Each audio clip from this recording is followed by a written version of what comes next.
अस्सलाम वालेकुम वीवर्स। आज हम बात करेंगे पीराने पीर हुजूर गौसुल आज़म रहमतुल्लाह अलैह के बारे में। आप रहमतुल्लाह अलैह का नाम अब्दुल कादिर जिलानी था, कुनियत अबू मोहम्मद और लक़ब मुहय्यिद्दीन था। आप रहमतुल्लाह अलैह गौसुल आज़म के उर्फ़ से मशहूर हैं। वालिद का नाम हज़रत अबू साले मूसा था और वालिदा माजिदा उम्मुल खैर फ़ातिमा रहमतुल्लाह अलैह थीं।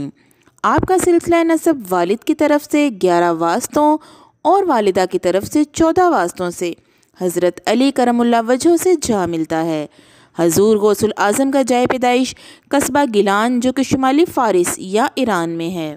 अक्सर रिवायात के मुताबिक गिलान को अरबी में जिलान पढ़ा जाता है, इसलिए आप जिलानी मशहूर हुए। अगर गिलानी भी कहा जाए तो गलत नहीं। वीवर्स, वीडियो में आगे बढ़ने से पहले तमाम नए आने वाले मोअज़्ज़िज़ मेहमानों से गुजारिश है कि वो चैनल को सब्सक्राइब कर दें और साथ ही बेल आइकन को भी प्रेस कर दें ताकि हमारी आने वाली हर नई वीडियो आप तक बर वक्त पहुँच सके। वीवर्स, शेख अब्दुल कादिर जिलानी 17 मार्च 1078 ईस्वी में ईरान के शहर गिलान में पैदा हुए और आप रहमतुल्लाह अलैह फरवरी 1167 ईस्वी में इराक़ के शहर बगदाद में रहलत फरमा गए। आप रहमतुल्लाह अलैह का मज़ार बगदाद में ही है। आप रहमतुल्लाह अलैह के 5 बेटे थे: अब्दुल रज़ाक जिलानी, अब्दुल वहाब जिलानी, ईसा जिलानी, अब्दुल अज़ीज़ जिलानी और याहिया जिलानी। वीवर्स, हज़रत शेख अब्दुल कादिर जिलानी अभी अपनी माँ के पेट में ही थे कि जब आपकी वालिदा को छींक आती तो वो कहती अल्हम्दुलिल्लाह। तो हुज़ूर गौसुल आज़म रहमतुल्लाह अलैह माँ के पेट में ही कहते यरहमकुल्लाह। आप रहमतुल्लाह अलैह पीर के रोज़ यकम रमज़ान को सुबह के वक्त इस दुनिया में आए। उसी रोज़ आप रहमतुल्लाह अलैह के मुँह से अल्लाह अल्लाह की आवाज़ें आ रही थीं। आप रहमतुल्लाह अलैह पैदा होते ही रोज़ा रख लिया और जब रोज़ा इफ्तार हुआ तो तब आप रहमतुल्लाह अलैह ने माँ का दूध पिया। इसी तरह आपने पूरा रमज़ान रोज़े रखे। हज़रत गौसे आज़म रहमतुल्लाह अलैह पैदा हुए तो आप रहमतुल्लाह अलैह की शान मुबारक पर हुज़ूर नबी करीम सल्लल्लाहु अलैहि वसल्लम के कदम मुबारक का नक्श मौजूद था, जो आप रहमतुल्लाह अलैह के वली कामिल होने की दलील था। आप रहमतुल्लाह अलैह के वालिद को ख्वाब में बिशारत हुई थी कि आपका फ़र्जंद सुल्तान औलिया होगा, यानी तमाम औलियाउल्लाह का सरदार होगा। आपकी विलादत के वक्त उस शहर में तकरीबन 1100 लड़के पैदा हुए, जो कि सब के सब वलीउल्लाह हुए। वीवर्स, उस रात तमाम इलाके में कोई लड़की पैदा नहीं हुई। 5 बरस की उम्र में जब पहली मर्तबा उस्ताद के पास बैठे तो पूरे 18 सिपारे उनको सुना दिए। उस्ताद मोहतरम ने कहा, बेटा और पढ़ो। फरमाया, मुझे इतने ही याद हैं क्योंकि मेरी माँ को भी इतने ही याद थे। जब मैं अपनी माँ के पेट में था तो वो पढ़ा करती और मैं सुनकर याद कर लेता था। सुभान अल्लाह। वीवर्स, जब आप रहमतुल्लाह अलैह बचपन में खेल का इरादा फरमाते तो गैब से आवाज़ आती, ए अब्दुल कादिर, हमने आपको खेलने के वास्ते पैदा नहीं किया। तो आप रहमतुल्लाह अलैह खेल को छोड़कर फिर इबादत में मसरूफ़ हो जाते। आप रहमतुल्लाह अलैह मदरसे में तशरीफ़ ले जाते तो आवाज़ आती कि अल्लाह के वली को जगह दे दो। हुज़ूर गौसुल आज़म इशा की नमाज़ के वज़ू से फ़जर की नमाज़ पढ़ा करते थे। सारी रात इबादत में मशगूल रहते थे। इस दौरान अगर कोई बादशाह भी आपसे मिलना चाहता तो आप रहमतुल्लाह अलैह इनकार कर देते, क्योंकि आप रहमतुल्लाह अलैह को इबादत से फ़रागत ही नहीं होती थी। हज़रत शेख अली बिन अबी नसख बयान करते हैं कि मैंने अपने ज़माने में कोई शख्स हज़रत शेख अब्दुल कादिर जिलानी से बढ़कर साहिब करामत नहीं देखा। जिस वक्त भी कोई शख्स आपकी करामत देखना चाहता देख लेता। आप रहमतुल्लाह अलैह हफ्ते में 3 दिन वाज़ फरमाते थे। आप रहमतुल्लाह अलैह ख़ुद फरमाते हैं कि मेरे हाथ पर 5000 से ज़ायद ईसाई और यहूदी मुसलमान हो चुके हैं, जबकि 1 लाख से ज़ायद फासिक व फाजिर और बदकार लोग तौबा कर चुके हैं, और ये अल्लाह का ख़ास इनाम है। वीवर्स, हज़रत शहाबुद्दीन सोहरवर्दी रहमतुल्लाह अलैह बयान फरमाते हैं, हुज़ूर गौसुल आज़म एक मजलिस में बयान दे रहे थे कि आप रहमतुल्लाह अलैह ने फरमाया कि मेरा ये कदम हर वली की गर्दन पर है।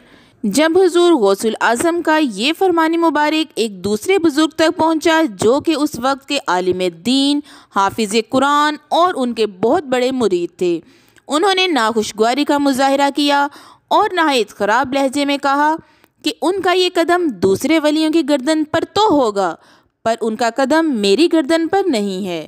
یہ بات انہوں نے بہت غصے کے عالم میں کہی۔ جب یہ بات حضور غوث الاعظم کی بارگاہ میں پہنچی تو آپ رحمۃ اللہ علیہ نے نہایت عاجزی سے فرمایا، وہ نہیں مانتے تو نہ صحیح، اللہ ان کا بھلا کرے۔ ویورز، بظاہر تو بات ختم ہو گئی، لیکن کچھ دن بعد حالات نے ایسی کروٹ لی کہ لوگ لرز کر رہ گئے۔ ایک دن وہی عالم دین اپنے مریدوں کے ساتھ کسی گاؤں سے گزر رہے تھے کہ ان کی نظر نہایت حسین و جمیل عیسائی دوشیزہ پر پڑی۔ وہ لڑکی بہت زیادہ حسین تھی۔ وہ اپنے جانوروں کو چرا رہی تھی۔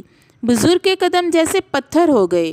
وہ اس لڑکی کی طرف دیکھتے رہے۔ عقیدت مندوں نے اس عمل کو دیکھا تو ایک مرید نے کہا، حضور، ہم تبلیغ دین کے لیے جا رہے تھے، حضور دیر ہو رہی ہے، کیا ہوا ہے آپ کو؟ تو وہ بزرگ کہنے لگے، تم لوگ جاؤ، مجھے میری منزل مل گئی ہے، میں اب یہیں رہوں گا۔ نہ چاہتے ہوئے بھی مرید وہاں سے چلے گئے۔ اگلے دن ایک مرید ان کی خبر لینے کے لیے جنگل میں اسی جگہ پہنچا تو اس نے دیکھا کہ بزرگ ملازم کی طرح اس عیسائی لڑکی کے پیچھے گھوم رہے تھے۔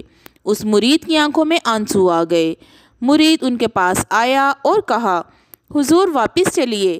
کہنے لگے، میں کچھ نہیں جانتا، میں صرف اس کو جانتا ہوں جو سامنے کھڑی ہے۔ وہ مرید روتا ہوا وہاں سے چلا گیا۔ ویورز، کچھ روز بعد ایسا ہوا، اس عیسائی لڑکی کے باپ نے دیکھا کہ یہ آدمی میری بیٹی کا اتنا دیوانہ ہوا ہے اور شادی بھی کرنا چاہتا ہے، تو اس نے ایک شرط رکھی اور کہا کہ ٹھیک ہے، میں اپنی بیٹی کی شادی تم سے کروانے پر راضی ہوں، پر تمہیں میری ایک بات ماننی پڑے گی۔ وہ بولے، ہاں، میں ہر شرط ماننے پر تیار ہوں، پر مجھے یہ لڑکی چاہیے۔ باپ نے کہا، ہمارے پاس کچھ خنزیر ہیں جو کیچڑ میں بھرے ہوئے ہیں، ان کو اٹھا کر تمہیں اپنی گردن پر رکھنا ہے اور دوسری جگہ پہنچانا ہے۔ وہ تو ہوش میں تھے ہی نہیں۔ انہوں نے کہا، ٹھیک ہے، میں راضی ہوں۔ باہر گئے، خنزیر کو اٹھایا اور اپنے کندھے پر رکھا اور کسی دوسری جگہ منتقل کر دیا۔ اسی وقت ایک مرید نے آپ کو وہاں دیکھا تو وہ کانپ گیا اور اپنے بزرگ کے پاس آیا اور کہا کہ میں آپ کا خدمت گار ہوں۔ بزرگ نے کہا، میں تمہیں نہیں پہچانتا۔ مرید نے کہا، کیا آپ کو قرآن مجید بھی یاد نہیں؟ بزرگ نے کچھ دیر سوچنے کے بعد اپنے ذہن پر زور دیا اور کہا، ہاں، ایک سورت قل هو اللہ احد یاد ہے۔ مرید سوچنے لگا کہ یہ عالم دین اور اپنے وقت کا سب سے بڑا عالم اور حافظ قرآن ہے، اسے صرف 4 آیتیں یاد ہیں۔ وہ مرید روتا ہوا دردناک حالت میں واپس آ گیا اور حضور غوث الاعظم کی بارگاہ میں روتا ہوا آیا اور فریاد کرنے لگا، یا سیدی، انہیں معاف کر دیجئے۔ آپ رحمۃ اللہ علیہ نے فرمایا، کسے معاف کر دوں؟ مرید نے تمام واقعہ دہرا دیا۔ آپ رحمۃ اللہ علیہ نے فرمایا کہ باخدا میرے دل میں اس کے لیے کوئی میل یا غبار نہیں ہے، میں نے ان کو بد دعا تک نہیں دی، پھر بھی میں کہتا ہوں کہ میں نے انہیں معاف کر دیا۔ مرید پھر رونے لگا اور کہنے لگا، حضور ان کے حق میں دعا فرمائیں۔ حضور، وہ اپنے ہوش و حواس میں نہیں ہیں۔ حضور غوث الاعظم رحمۃ اللہ علیہ نے دعا کے لیے ہاتھ اٹھا دیے، یا رب، جب سب خزانے تیرے ہیں تو کوئی کسی کو کیا دے سکتا ہے، اسے بھی اپنی شان غفاری کے طفیل بخش دے۔ جیسے ہی یہ الفاظ ادا ہوئے، ان بزرگ کو ہوش آ گیا۔ کہنے لگے کہ یہ میں کیا کر رہا تھا۔ اس خنزیر کو ہٹا کر اپنی گردن سے پرے کیا اور غوث الاعظم کی بارگاہ میں حاضر ہوئے اور قدموں سے لپٹ کر عرض کی، یا سیدی، میں مان گیا کہ مجھ سے بہت بڑی گستاخی ہوئی ہے۔ میں مان گیا کہ آپ کا قدم ہی میری گردن پر ہے، بلکہ میرے سر پر بھی آپ کا ہی قدم مبارک ہے۔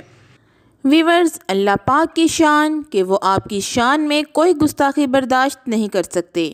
اللہ پاک سے دعا ہے کہ وہ ہمیں سچے دل سے اسلام کے راستے پر چلنے کی توفیق عطا فرمائے، آمین۔ ویورز، امید ہے کہ آپ کو آج کی ویڈیو بہت پسند آئی ہوگی۔ اسے صدقہ جاریہ سمجھ کر ضرور شیئر کریں۔ اپنی دعاؤں میں مجھے یاد رکھیں، اپنا بہت سا خیال رکھیں۔ اللہ حافظ۔